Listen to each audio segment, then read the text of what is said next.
नमस्कार। भारत के criminal justice system में एक बहुत बड़ा मतलब जबरदस्त बदलाव आया है। 1973 से जो कानून चला आ रहा था उसे अब पूरी तरह से बदल दिया गया है। तो आज हम इसी नए कानून को परत दर परत समझने की कोशिश करेंगे। तो बदला क्या है, चलिए देखते हैं।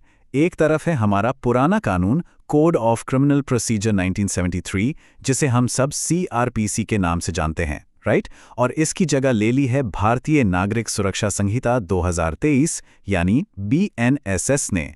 और समझिए, यही वो नई नींव है जिस पर अब इंडिया का पूरा क्रिमिनल जस्टिस सिस्टम खड़ा होगा। और ये कोई छोटा मोटा फेरबदल नहीं है, बिल्कुल नहीं। ये एक बहुत बड़ा कॉम्प्रिहेंसिव कोड है जिसे 39 चैप्टर्स में बांटा गया है। मतलब रिपोर्ट दर्ज करने से लेकर सजा सुनाए जाने तक A to Z सब कुछ इसमें कवर किया गया है। आज हम इन बदलावों को 6 हिस्सों में समझने वाले हैं। पहले देखेंगे कि न्याय की बुनियाद में क्या बदला है, फिर बात करेंगे कि जांच का तरीका कैसे मॉडर्न हुआ है, इसके बाद मुकदमे की राह में क्या नया है, फिर देखेंगे कि कोर्ट रूम कैसे डिजिटल हो रहे हैं, सजा और उसके बाद क्या होगा, और आखिर में इस पूरे बदलाव के पीछे की मेन फिलॉसफी क्या है। तो चलिए शुरू करते हैं पहले पॉइंट से। सबसे पहला और सबसे जरूरी बदलाव हुआ है बिल्कुल फाउंडेशनल लेवल पर। मतलब कानून की जो बेसिक डेफिनेशंस हैं उन्हें ही अपडेट कर दिया गया है। और क्यों? ताकि टेक्नोलॉजी को शुरुआत से ही, डे वन से ही लीगल प्रोसेस का एक हिस्सा बनाया जा सके। और यहां कुछ बहुत ही इंटरेस्टिंग चीजें हैं। जैसे सोचिए, पहली बार बेल यानी जमानत और इलेक्ट्रॉनिक कम्युनिकेशन जैसे शब्दों को कानून में डिफाइन किया गया है। पीड़ित या विक्टिम की परिभाषा को और ज्यादा ब्रॉड बनाया गया है। और पूरे देश में सिस्टम एक जैसा हो, इसके लिए मेट्रोपॉलिटन मैजिस्ट्रेट का पद ही खत्म कर दिया गया है। तो ये छोटे छोटे बदलाव दिखते हैं, पर ये एक बहुत मॉडर्न सोच की तरफ इशारा करते हैं। अच्छा, तो नींव तो रख दी गई। अब आते हैं उस स्टेज पे जहां से कोई भी केस असल में शुरू होता है, रिपोर्टिंग और इन्वेस्टिगेशन। और यकीन मानिए, यहां पे प्रोसेस में बहुत बड़े बदलाव हुए हैं। तो सवाल ये है कि अब कोई केस शुरू कैसे होगा। देखिए, सबसे पहले तो शिकायत दर्ज करना बहुत आसान हो गया है, 0 FIR और EFIR के साथ। फिर कुछ खास तरह के अपराधों में पुलिस को 14 दिन के अंदर एक प्रिलिमिनरी इंक्वायरी मतलब एक शुरुआती जांच करनी ही होगी, और उसके बाद ही शुरू होगी असली इन्वेस्टिगेशन, जिसके लिए भी नए रूल्स हैं। अब ये वाला बदलाव बहुत बड़ा है, पुलिस कस्टडी को लेकर। देखिए, पहले क्या होता था, पुलिस को जो 15 दिन की कस्टडी मिलती थी वो उन्हें गिरफ्तारी के ठीक बाद एक साथ ही इस्तेमाल करनी पड़ती थी। पर अब सीन बदल गया है। अब इन्वेस्टिगेशन ऑफिसर उन 15 दिनों को जरूरत के हिसाब से टुकड़ों में पहले 40 या 60 दिनों में कभी भी इस्तेमाल कर सकते हैं। इसे कहते हैं स्टैगर्ड कस्टडी। इससे इन्वेस्टिगेशन में बहुत फ्लेक्सिबिलिटी आएगी। और सिर्फ इतना ही नहीं, ट्रांसपेरेंसी यानी पारदर्शिता बढ़ाने पर भी बहुत जोर है। जैसे जो भी संगीन अपराध होंगे वहां फॉरेंसिक टीम का जाना अब मैंडेटरी है। कोई भी तलाशी या जब्ती होगी तो उसकी वीडियो रिकॉर्डिंग करनी ही पड़ेगी। समन वो अब ईमेल या मैसेज से भी भेजे जा सकेंगे। और हां, कुछ खास मामलों में हथकड़ी के इस्तेमाल को भी अब कानूनी जामा पहनाया गया है। हम सब जानते हैं कि इन्वेस्टिगेशन खत्म होने और ट्रायल शुरू होने के बीच सालों, पता नहीं कितने साल लग जाते थे। बस इसी देरी को खत्म करने के लिए अब बहुत सख्त और मैंडेटरी टाइमलाइन सेट की गई हैं। अब पुलिस को सिर्फ 14 दिन मिलेंगे। सिर्फ 14 दिन। किस लिए?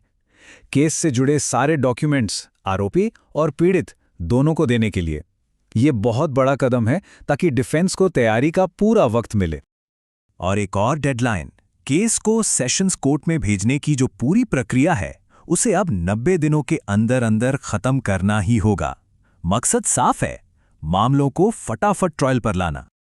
अब बात करते हैं उस देरी की जो अक्सर सरकारी अधिकारियों से जुड़े मामलों में होती थी। अब सरकार के पास किसी ऑफिसर पर केस चलाने की परमिशन देने के लिए 120 दिन होंगे।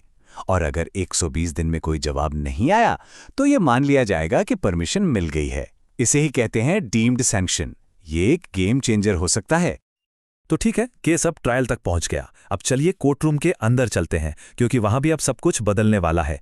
नई व्यवस्था पूरी तरह से डिजिटल होने की तैयारी में है। इस डिजिटल बदलाव की जो नींव है वो है BNSS का सेक्शन 530। ये सेक्शन कहता है कि ट्रायल, इंक्वायरी, प्रोसीडिंग्स सब कुछ, मतलब समन भेजना, गवाही लेना, अपील करना, सब कुछ इलेक्ट्रॉनिक मोड में हो सकता है। सोचिए, ये पूरी जस्टिस सिस्टम को डिजिटाइज करने का दरवाजा खोल देता है। और टाइमलाइंस यहां भी हैं। पहली हियरिंग के 60 दिनों के अंदर कोर्ट को यह तय करना होगा कि आरोपी पर क्या चार्जेस लगेंगे। मतलब अब केस बेवजह लटका नहीं रहेगा। अब ये जो चीज है ना, ये सच में रेवोल्यूशनरी है।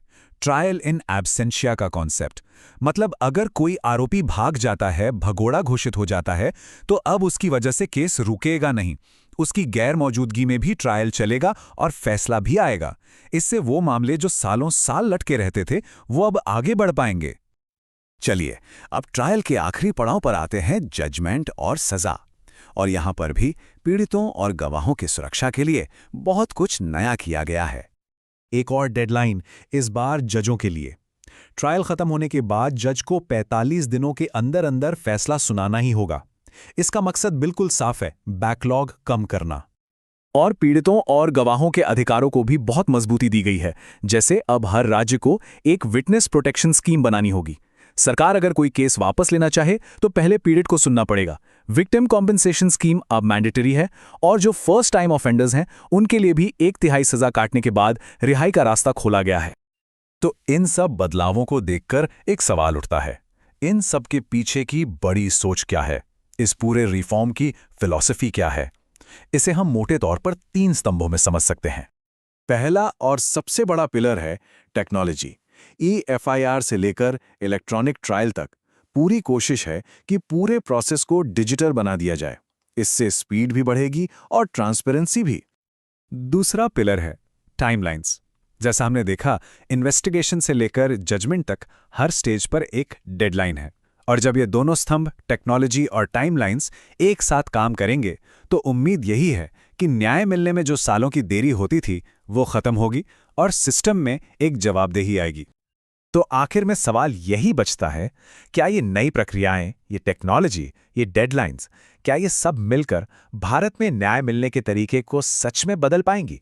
ये एक बहुत बड़ा सवाल है और इसका जवाब तो सिर्फ आने वाला वक्त ही देगा।